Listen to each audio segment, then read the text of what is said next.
Hello students, welcome in social science class.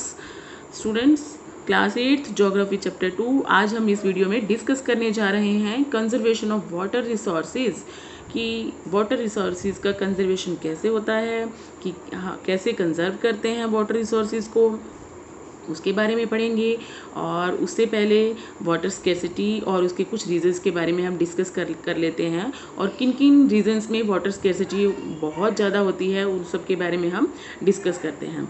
There is scarcity of water in many regions of the world, most of Africa, west Asia, south Asia, parts of western USA, north west Mexico, parts of South America and entire Australia are facing shortages in fresh water supply। कि world के अंदर बहुत से reason ऐसे हैं जहाँ water की scarcity है, वाटर की कमी है।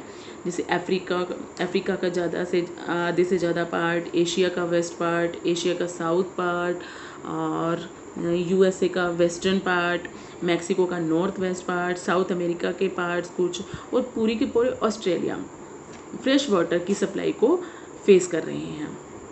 Countries located in climatic zones most susceptible to droughts face great problems of water scarcity। कि वो कंट्रीज़ जो क्लाइमेटिक जोन्स में लोकेटेड हैं। स्टूडेंट्स, क्लाइमेटिक जोन्स का मतलब कि कुछ कंट्रीज़ ऐसी हैं जो जिन कंट्रीज़ के अंदर बहुत ज़्यादा कोल्ड क्लाइमेट होता है, और कुछ कंट्रीज़ ऐसी होती है जहाँ पर बहुत ज़्यादा हॉट क्लाइमेट होता है। तो ऐसे क्लाइमेटिक जोन्स में भी क्या होता है कि वाटर स्कैर्सिटी की प्रॉब्लम्स, वाटर स्कैर्सिटी होती है। अब स्टूडेंट, बहुत ज़्यादा जहाँ पर कोल्ड क्लाइमेट होता है तो वहाँ वाटर क्या हो जाता है, फ्रीज्ड हो जाता है, तो वहाँ वाटर की शॉर्टेज हो जाती है। और इसी तरह से जो ड्राई क्लाइमेट होता है, जहाँ हॉट क्लाइमेट होता है, तो वहाँ तो वाटर की शॉर्टेज होती ही होती है। तो इस तरह से जो क्लाइमेटिक जोन्स की जो कंट्रीज़ हैं वहाँ पर जो है वाटर स्कैर्सिटी जो है वो मेजर प्रॉब्लम बनी हुई है। दस water shortage may be a consequences of variation in seasonal or annual precipitation, or the scarcity is caused by over exploitation and contamination of water sources। अब जो ये वाटर जो शॉर्टेज हो रही है काफ़ी कंट्रीज़ के अंदर, तो ऐसा क्यों हो रहा है स्टूडेंट्स? सीजनल और एनुअल प्रिसिपिटेशन के कारण। कि जो सीजनल और एनुअल प्रिसिपिटेशन यानी बारिश होती है वो कभी तो क्या होती है, बहुत ज़्यादा हो जाती है, और कभी क्या हो जाती है, बहुत कम हो जाती है। यानी इस प्रिसिपिटेशन में क्या पाया जाता है, वेरिएशन पाया जाता है।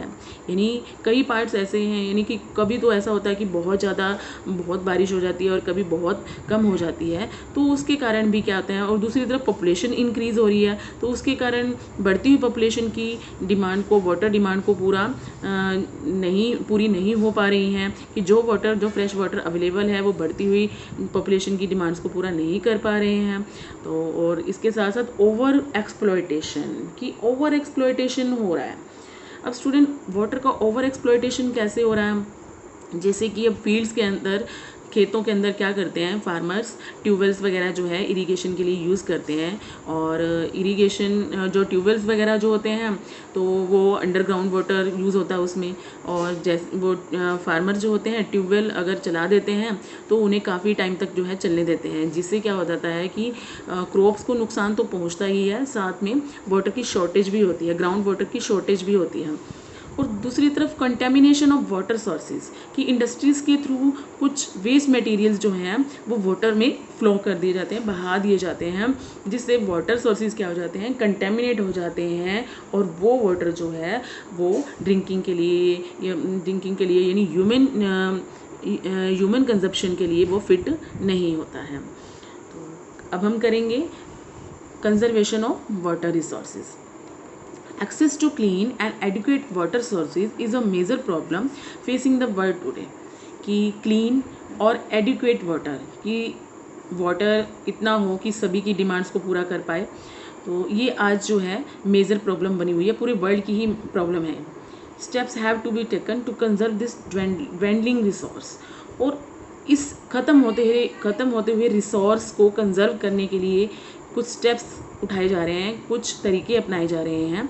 Even though water is a renewable resource, कहते हैं हालांकि वाटर क्या है, एक रीन्यूएबल रिसोर्स है और जल्दी से रीन्यू भी हो जाता है, but it's over use and pollution make it unfit for use. लेकिन इसका ओवर यूज़ जो हो रहा है, ओवर एक्सप्लॉयटेशन जो हो रहा है और पोल्यूशन जो हो रहा है, तो उसके कारण वाटर जो है पोल्यूट हो जाता है और जिससे क्या होता है वो वाटर ह्यूमन कंजप्शन के लिए अनफिट होता है।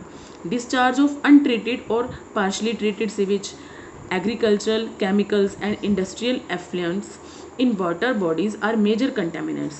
कि जो वेस्ट मटेरियल डिस्चार्ज किए जाते हैं वो अनट्रीटेड डिस्चार्ज होते हैं। अनट्रीटेड स्टूडेंट्स कि उसको इम्प्रूव करके या उसको अल्टर करके जो है उसका डिस्चार्ज नहीं होता वाटर में, वो ऐसे ही क्या है वाटर में डाल दिए जाते हैं। और दूसरी तरफ सीवेज का वाटर जो होता है वो भी अनट्रीटेड यानी कि बिना ट्रीट किए जो है वो डाल दिया जाता है। Agricultural, chemicals and industrial effluents, इसके अलावा एग्रीकल्चर जो केमिकल्स वगैरह जो होते हैं, इंडस्ट्रीज़ वगैरह के जो मतलब इंडस्ट्रीज़ वगैरह के जो अंदर केमिकल्स वगैरह जो यूज़ होते हैं, बनते हैं, वो सब वाटर बॉडीज़ में जो है वो बहा दिए जाते हैं, जिससे वाटर क्या हो जाता है, पोल्यूट हो जाता है। तो ये सब मेजर कंटामिनेंट्स हैं। They pollute water with nitrates, nitrates, metals and pesticides. Most of these chemicals are non-biodegradable and reach human bodies through water। कि they pollute water with nitrates। अब वे वाटर के अंदर क्या करते हैं, वाटर में नाइट्रेट्स, मेटल, पेस्टिसाइड ये सब बहा देते हैं हम, यानी इंडस्ट्रीज़ के थ्रू क्या होते हैं, इन केमिकल्स को, मेटल्स को जो है वो वाटर में बहा दिया जाता है। और इनमें से ज़्यादा केमिकल्स जो होते हैं वो नॉन बायोडिग्रेडेबल होते हैं। नॉन बायोडिग्रेडेबल स्टूडेंट्स वो होते हैं कि जो जल्दी से डीकम्पोज नहीं होते और जिनकी रिसाइकलिंग भी इतनी पॉसिबल नहीं होती, अगर होती है तो बहुत ही कॉस्टली होती है। और इसके साथ साथ इसके नॉन बायोडिग्रेडेबल के एग्जांपल जैसे कि प्लास्टिक बॉटल्स हो गए, पॉलीथीन्स वगैरह हो गई, प्लास्टिक कैन्स वगैरह हो गए, मेटल्स होगी, तो ये नॉन बायोडिग्रेडेबल सब्सटेंस माने जाते हैं। तो इन सब्सटेंसों ये सब्सटेंस जब वाटर के अंदर जब मिक्स हो जाते हैं तो ये एनवायरनमेंट को भी पोल्यूट करते हैं, यानी वाटर को भी पोल्यूट तो करते ही करते हैं, साथ साथ एनवायरनमेंट को भी पोल्यूट करते हैं ये।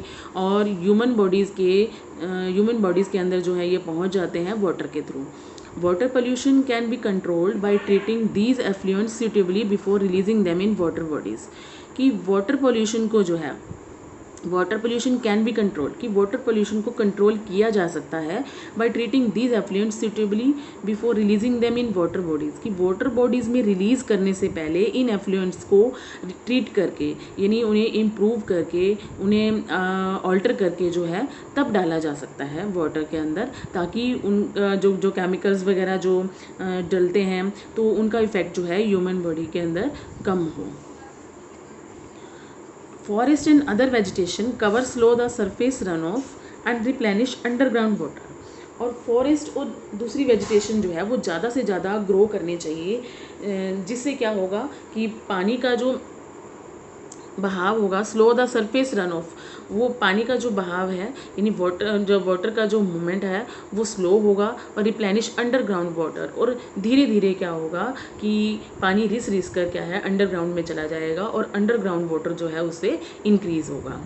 Water harvesting is another method to save surface run off. इसके साथ साथ वाटर हार्वेस्टिंग करनी चाहिए, यानी कि जो जैसे रेन कलेक्टिंग जो मेथड होता है जिसमें रेन के पानी को कलेक्ट किया जाता है, तो इस तरह के मेथड अपनाकर जो है वाटर को कंजर्व किया जा सकता है। The canals used for irrigating field should be properly lined to minimise losses by water seepage.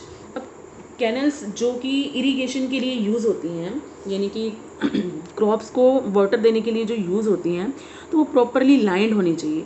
Students, properly lined का मतलब है यहाँ पर कि ब्रिक्स की और सीमेंट की एक लाइन सी बना दी जाती है, जिससे क्या होता है कि जो वाटर इरिगेशन के लिए सप्लाई होता है तो वो वाटर जो है वो सोइल के अंदर ही बाइंड हो जाता है, जिससे वाटर सीपेज जो होता है वो कम होता है, यानी कि उससे वाटर का जो लॉस है वो कम होता है, वो सॉइल के अंदर ही कंजर्व हो जाता है।